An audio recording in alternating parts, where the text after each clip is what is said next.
Coming up on this edition of the TV podcast, Scott Mills sacked by the BBC. Saturday Night Live costs £2 million per episode. And Holly Willoughby launches her own YouTube channel. But will anybody be watching?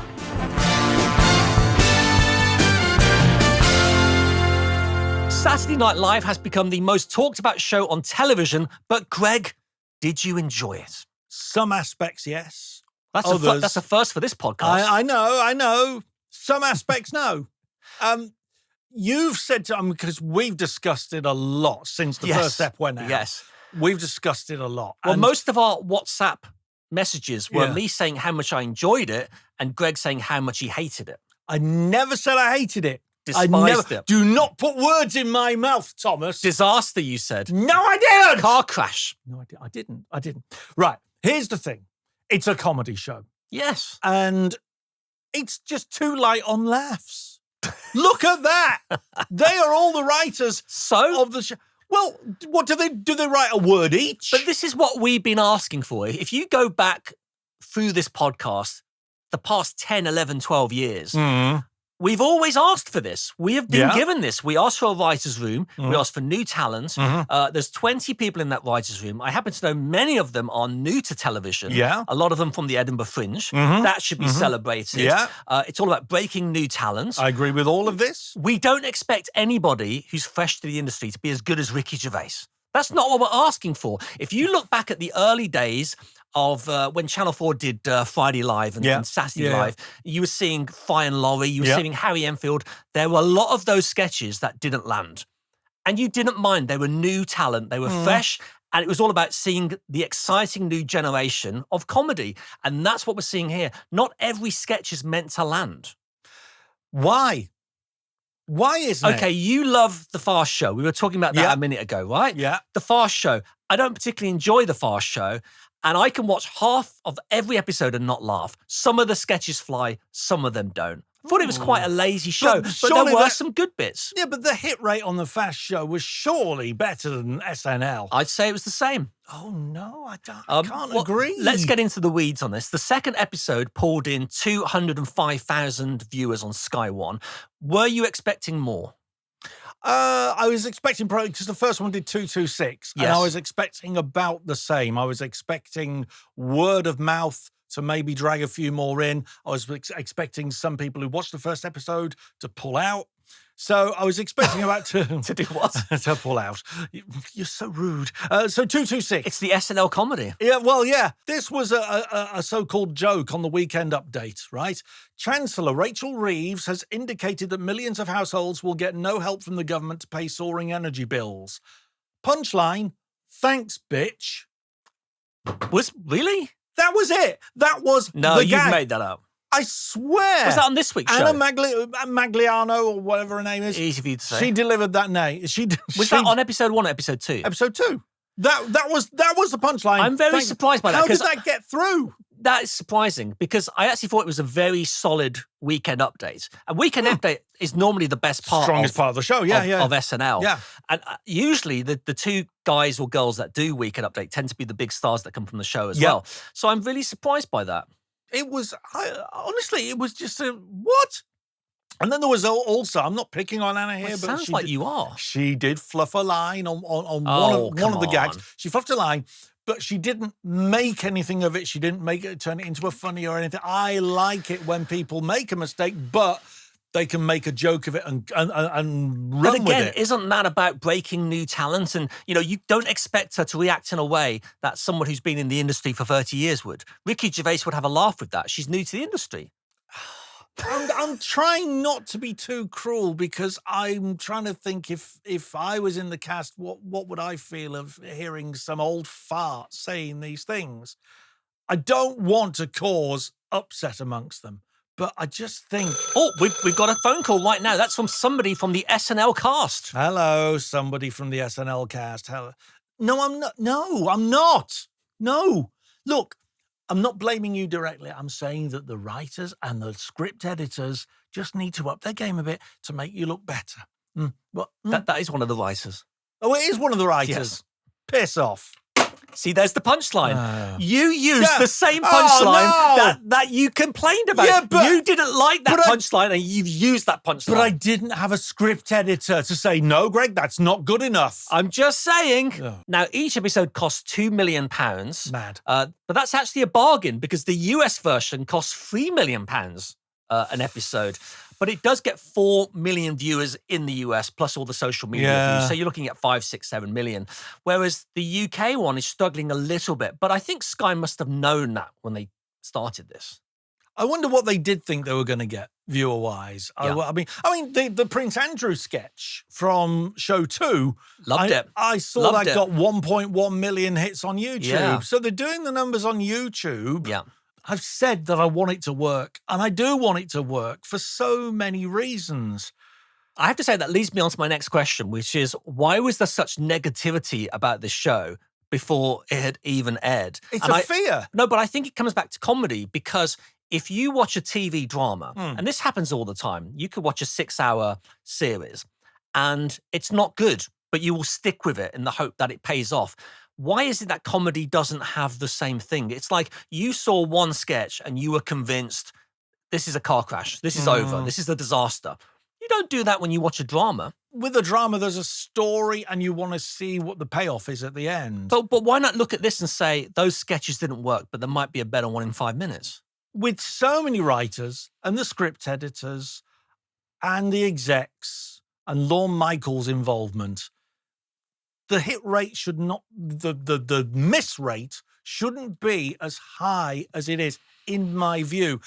What I think is really interesting is if you look at how sketch shows used to be reviewed, you had Hale and Pace, you had Little and Large, you had Smith and Jones. They had one review a week that was in The Sun or that was in The Mirror, and it was that big. Yeah. And if that was a bad show, nobody really knew about it. But today, it's like people are destroying these shows the second they've started. And I think maybe nostalgia is making us think those sketch shows were better and funnier than they were. Even The Office, when it first started with Ricky Gervais, the critics destroyed that show. Are we too quick to judge, is what I'm saying. We're only 2 episodes I think we in. are. Yeah. And SNL's been on for what, 30 years, 35 years? 50. 50? 50 years. 50 yeah, they years. recently had their 50th anniversary. Well, there you go. Let's not judge them on episode 2 then, Greggles. I do agree. It is the Americanization of television, which we've talked about a lot on this show. And it's why a lot of the game shows from the States that come here do not work, right? It's why you don't have any real contestants anymore. They're all from Star Now or from TikTok. Yeah. But I do think I forgive them for that because I see what they're trying to do. They're trying to bring SNL here. And I do think episode 1, I think Tina Fey wasn't necessarily the best host because it was a very Americanized type show because it was built around a very American host. Yeah, right? yeah. Episode 2 with Jamie Dornan. I thought that was excellent, and I thought there was a lot of British humor in there. And I thought the stuff with the testicles stuck to his side. I mean, you love Limmy. Yeah. That's classic Limmy. That was amusing. And that would not play in the States. That was British humor. 2 things about Jamie Dornan. Number 1, I thought his opening monologue was dreadful. I think he's not a comic. His timing was off. Not his fault. I think his sketches were really funny, especially the one where he was playing the kidnapper. The kidnapper, yeah. And I think, and I agree with you on your earlier point, he was really let down with the writers' team. And this is 2 weeks in a row, their openings have been very weak. I do not know why the monologues... Not the cold open, the cold monologue. opens have been amazing. Yeah. The monologues are so poor, and I don't know why that is, because I do think he's a funny guy. He was given nothing to work with, and it was something about collecting stones. Yeah. And I was like, okay, that's a funny bit for 20 seconds, but he did the classic SNL thing of stretching it out for 3 minutes. Far too long. And instead of, when they do that, they come to like the punchline early on and then go on for another 3 minutes, instead of either delaying the punchline or going off on a tangent to get to another funny bit. It just feels overlong. Again, I think that comes back to the history of SNL and how it was born out of improv. But does it have to? It doesn't necessarily have to, but if you look at how improv works, and I think this is how SNL was built, it was very much like we're going to set up a gag and we're going to overstretch it. We're going to play it out for 5, 6, 7, 8 minutes, and we're going to do multiple endings or multiple punchlines. And I think we're not used to that here. And I think in America, you often end up laughing because it gets so tedious in how they're playing it out. Very much similar to how Letterman used to do his sketches. It's a very American humor. So you're laughing at the ridiculousness in the end of how the sketch is being played out. And there's a wink, wink and a nudge, nudge that the audience are with them in saying, wow, this is still going. But again, we're not ready for that, but maybe we'll get used to that. But I agree. Well, we've only got 6 weeks left now. Well, I wanted to bring that up. So Sky have said they've extended the original 6-episode order to 8. Yeah. I think that is total bullshit. Go on. I think they always knew they were doing 8. Yeah. And that was a great story. Yeah. Which is fine. But come on, let's be honest. But also, I think that's a disaster. And it's very important that this becomes part of the cultural conversation. I hate that phrase, but it's true. That show only survives if it is. And you cannot do anything in 6 weeks or 8 weeks. No. And Sky have the money. I know we're saying 2 million's a lot. They could easily commit to a year. Yeah. 52 weeks of this. You know, the cast will do it. They're living their lives for this. This is their career highlight. They will commit to a year for this. Yeah. And I think they should just go all in. 52 weeks. And I think this actually would have a future if it was always there. And I think that's a real shame because they're going to do the very British thing of resting at 8 episodes and coming back next January. And I think that's a real shame. Yeah, because all the hype's gone. And it's, yeah.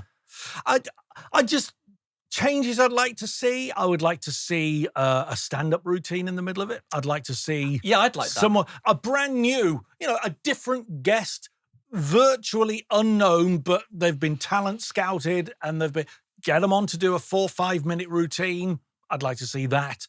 It's not done on the American show, but let's stamp a bit of a British. We had a bit of that with Friday Live or Saturday Live. Absolutely, yeah. And something that everybody kept telling me that they enjoyed about the first episode was there was a comic called George Fouracres, I think his name is. On this one, on the SNL, yeah. Yeah. And he did a sketch about your Irish dad. And it was very classic British humor. A guy, John Cleese would have done this back in the day, very Monty Python, standing there on the spot on his own for 3 minutes, rambling until it gets ridiculous. And people loved that. And it really stood out. You need 2 or 3 of those per show. They missed an open goal this week with Jamie Dornan as the host. Yeah. We could have had George Fouracres come on and start that again. How Irish is your granddad? And he could have come on, Jamie, and said, not this week, pal. Yeah. And walked off. Funny. Just a little quick throwaway. So interestingly, there were no callbacks this week. No. And that's something SNL is normally very good at. So if you remember Tina Fey, who was on last week, she did Sarah Palin. She kept coming back as Sarah Palin. Yeah. Alec Baldwin kept doing that as Trump. They're very good at callbacks. So I don't know why they didn't do that. You know what I'm very conscious of here, Chuck? We're talking, and people who are interested in telly, that's why you're watching this podcast, I hope. There's a lot of big TV execs that watch this, or actually listen to this, which has made me quite worried this week.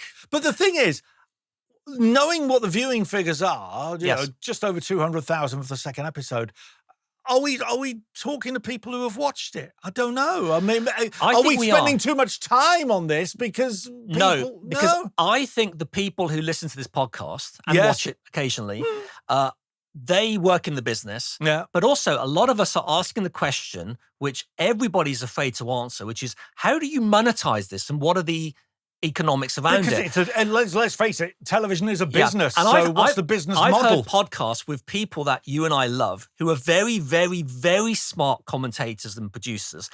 And they've tried to explain the economics and even they cannot do it. Struggling, yeah. Now, all I've heard is that it's costing £2 million an episode. So you're looking at, well, how many episodes is that? 16 million quid for the series, 16 million. And this is all about Sky One saying, we're not just the streamer, we are a content creator. Because obviously HBO Max has launched in the UK now. So it's shouting to the world that Sky One makes their own shows. Yeah. So it's marketing money. So if you're spending 16 million to say to everybody in the UK, we make our own shows, give us a chance. Fine, that makes all the sense in the world. But do we really believe that the subscribers are going to go up because of that show? Because I would say Sky One is getting more subscribers from buying the Danny Dyer caravan show. thing. Yeah. I really do. I've watched it. It's a fun little show. The Dyers, they're actually lovely, cheeky people. I enjoyed the show. I watched the first episode. It's very Clarkson's Farm-esque. Yeah. You could tell it cost absolutely nothing.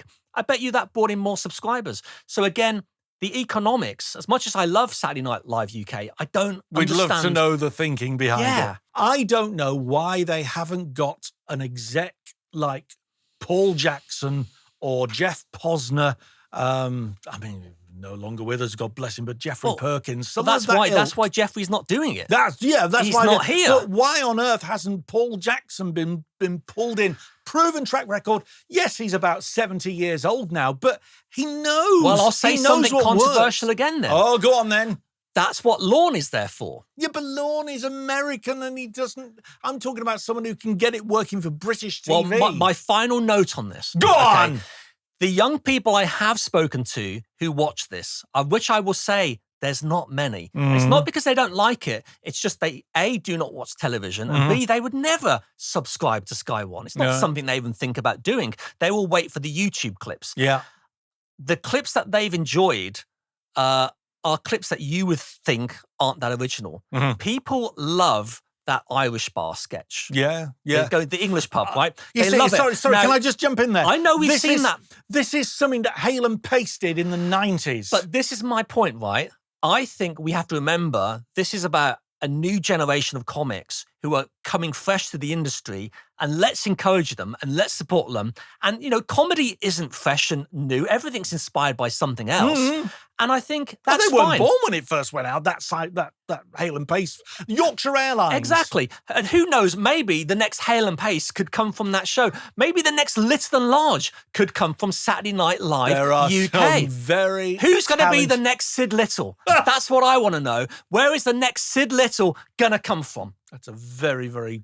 And I want to launch a show, and I'm pitching it right now. And I found out this week many executives listen to this show, and it's actually worried me quite a lot. But if there's any big executives listening, I want to look for the next Sid Little, Britain's next top Sid Little comedy type star. Let's pitch it.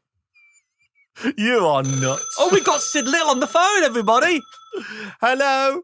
Yeah.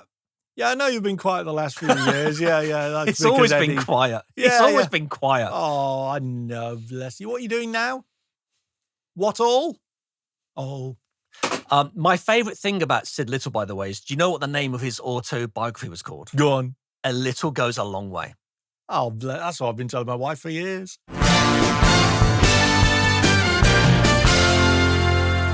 Scott Mills has been sensationally sacked by the BBC following allegations over his personal conduct. Greg, are you surprised? It came out the blue, didn't it? I mean, the day that we record this is the day that this news is broken. It's so we just don't know. happened. Yeah, so we don't know if anything by the time this goes out and beyond. We don't know any further details other than something happened a decade or so ago. Well, I've got a list that I put up on social media Go earlier. on. So I put a poll out on X.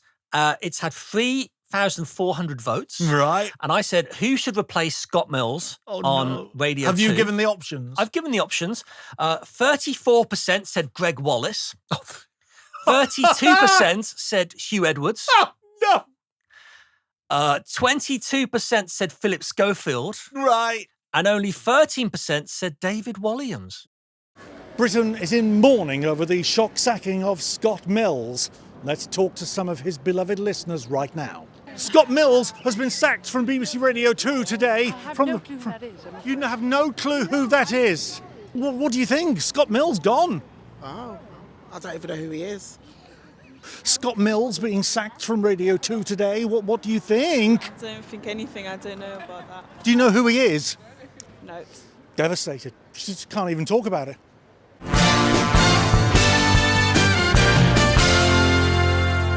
Paramount Plus has commissioned a new series of Celebrity X on the Beach. Are you excited? I don't know because I've never seen X on the Beach. So the celebrity version. You've never seen X on the Beach? No. The kids love X on the Beach. Exactly. The kids love X. I'm 57. But do your kids not love X on the Beach? Yeah, they do actually. And I know that in particular, my two will be watching this series of the celebrity one. Well, let me go through some of the biggest names ever. They've got an all-star celebrity lineup. Yeah. We've got Corrie legend Helen Flanagan. Helen Flanagan. She's Yes. never done reality TV before. Jedward star John Grimes. Is this the first time he's appeared on anything without Edward? Curtis Pritchard is going to be there. Ronnie Vince. Rogan O'Connor. Danny Imbert. Amy Kenyon. Chase Damore. And everybody's favourite, Go on. Toby Aroma Lauren. Oh, my... So which one are you most excited about seeing on the beach? Well, there's two names in there that... Was it Rogan O'Connor? No. Ronnie Vince? No. Chase Damore? I don't know who these people are. But there's two of them. I think we can work out which two I'm talking about. Oh, Danny Imbert. Now, I don't know much about Jedward other than when they appeared on The X Factor, but I always assumed they were together. What? They're brothers. Well, listen, Twin brothers. Greg, you cannot kink shame. That's Yeah, what I that's keep being true, told yeah. by the kids today. Yeah, Don't yeah. kink shame. Yeah. Yeah? Look, I think they're great lads. I mean, my daughters were huge fans of their, and still are huge fans of John and Edward. And I arranged for them to meet them at a gig in Newcastle. And they were lovely lads. I mean, they didn't rush them out or anything. They tried, their people tried rushing them out. Yeah. But no, they were so lovely and they did a little video for them and Did photos. you get the impression that they were together? A couple? No, not together. But So- I the gaydar was going off. Well, many people have that same issue when they meet you, Greg. And you have a wife and kids. Now, let's talk about what's coming up in the show. John Grimes describes himself as a total catch who is looking for a curvy, self-assured woman who can match his vibe. I don't think they know. I don't think they know what they are and what their leanings are. Well, maybe we'll watch the show and we'll find out. Maybe We'll he'll find out. discover himself on the beach. That's their exclusive. Yes. Yeah. Also on the show, Amy Kenyon. She's looking for a flirtatious, tall guy with a beard and a strong jawline. Who is Amy Kenyon? Amy Kenyon is one of the big stars of X on the Beach. Oh, right. So she's become a celebrity through X on the Beach, and now she's on Celebrity X All on I the know is Beach. she's one of the biggest names they've ever cast. Wow, yeah. Helen Flanagan is pursuing a man who is tall, fit, and quirky. I mean, that's describing you. You've lost It a is. lot of weight. You're nearly 4 stone, You're yeah. very quirky. What would happen if you brought her home? What would your wife say? Well, exactly. Yeah. She'd probably say if you can feed him, you can have him. Now, this is something interesting. Daisy May Cooper is narrating the series. Okay. So maybe they're going for a little twist this year where they're having fun with it and they're making fun of the cast. Daisy. Because I'd actually watch that. Daisy was one of the greatest discoveries. I mean, this country. It's amazing. Oh, my God. I mean, it's just terrific. Now, Paramount has had other success with a similar show called Naked Dating with Rylan Clark. Did you Yeah. enjoy that? I didn't watch it. But you love naked people. No, I had a fear that Rylan was going to get naked as well. I'm still scarred from Keith Chegwin getting naked in Naked Jungle. Yeah. Yes. I'd love to know what that meeting was like because it's such a weird construct that Naked Jungle was a kids show called Yeah. Jungle Run. Yeah. And it was on CITV. Yeah. They've said. And they were let's coming do to the end of the series, and Channel 5 said, could we borrow the set for a day and fill it with nudists and Keith Chegwin, just get the kids out? And that was the show, Naked Jungle. Well, a Paramount spokesman said viewers loved John Grimes from Jedward, and we were just as surprised as you when we saw who he was dating. Right, moving on. It's going to be fascinating.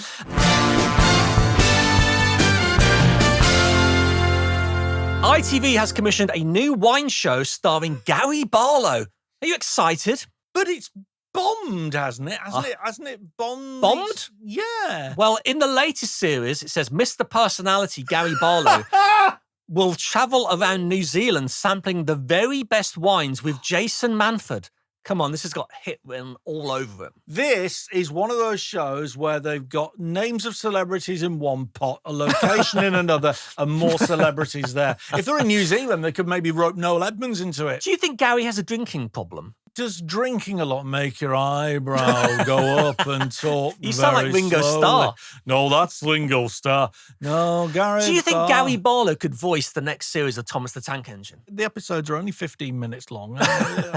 So I was thinking, you know, what you were saying it's like celebrity bingo. It's like, let's think of a location, a topic, and a star. So I've come up with some ideas for ITV. Go on. David Attenborough visits kebab shops in Turkey with Jane McDonald. Oh, It's perfect. got Channel 5 written all over that. Jane seems to be on a bit of a resurgence at the moment. Oh, I love doesn't she? Jane McDonald. Yeah. She's one of those people where, you know, you do your research, the audience love her. Yeah, yeah. She's, you know why? Because she has every trait that is needed in a star host that we just do not see enough of. She's a little bit older, she's a little bit more relatable, and she hasn't got any airs and graces. Do you think she'd be a good host of SNL UK? Should be amazing. You see, I think so. And I think also the musical guests that we've had so far on SNL, we've gone back to SNL. Wolf Alice. Wolf Alice. Oh, they were great. But I have to Yeah. say, I thought they said Rolf Harris. No. I was very disappointed. I thought he was going to be there with his didgeridoo.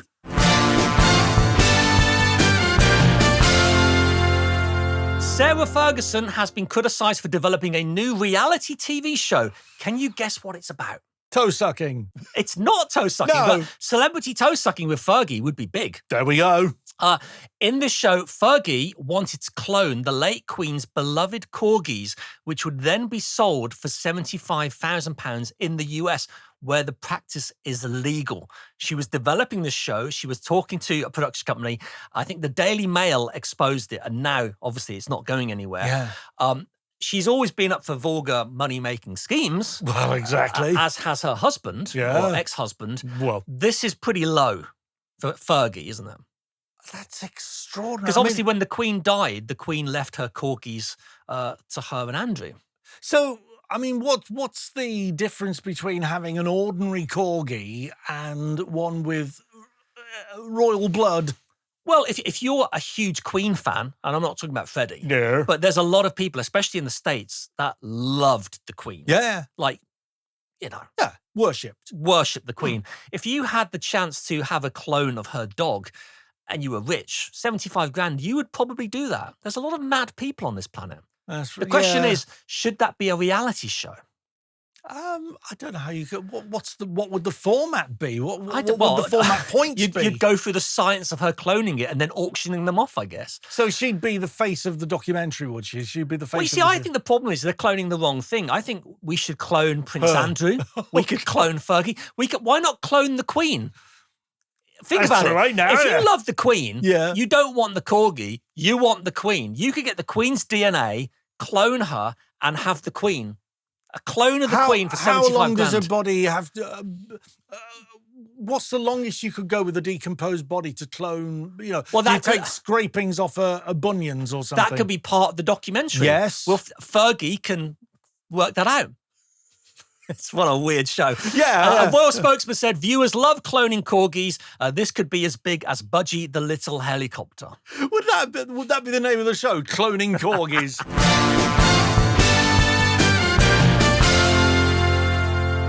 A live-streamed comeback concert by K-pop stars BTS has broken all records, pulling in 18 million global viewers on Netflix. That's huge. Now imagine 18 million people watching something live. That's the equivalent of one Paul Daniels magic show in 1985. And that's what BTS have done. I mean, look, they've got such a massive fan base. Of course it's going to work. Are your daughters fans of the old BTS? No, I think they're probably too old now, 26 and 28. I think they're probably too old. But Funny names. Yay! Yeah. Look, Netflix seem to have their finger on the pulse a lot more about how to pull an audience. Now, this is the first time all 7 members of BTS have performed together since 2022 because they were all forced to go off on military service. No. That's why it was such a I did big not know comeback. that. A bit like when Elvis had to go off and do Yeah, that. yeah. So maybe ITVX or Netflix should do that with their other stars. Send them off to military service for a couple of years, bring them back. We'll be excited to see them. So- Stephen Mulhern, we could send him off to Iran. I can book the flight. off to Ukraine. Yeah. We'd be excited to see them back, wouldn't we? And they can send a camera crew with them and film them in their luxury hotel suites. Now, everybody is wondering, who is your favourite member of BTS? Is it Jimin, Jungkook, or J-Hope? Yeah, it's one of them. But most people love Jimin. I thought you're more of a Jimin guy, aren't you? I've never been to a gym. You don't like Jimin? I've never been to a gym. I thought you liked Jimin. Jimin. Jimin, Fix it. we're Jimin. I hope you like Jimin too. Well, I'm just been told by our director we have to say our goodbyes and shit. So thank you so much, Greg, for joining us on the TV podcast. And we shall see you next month. Do not go anywhere.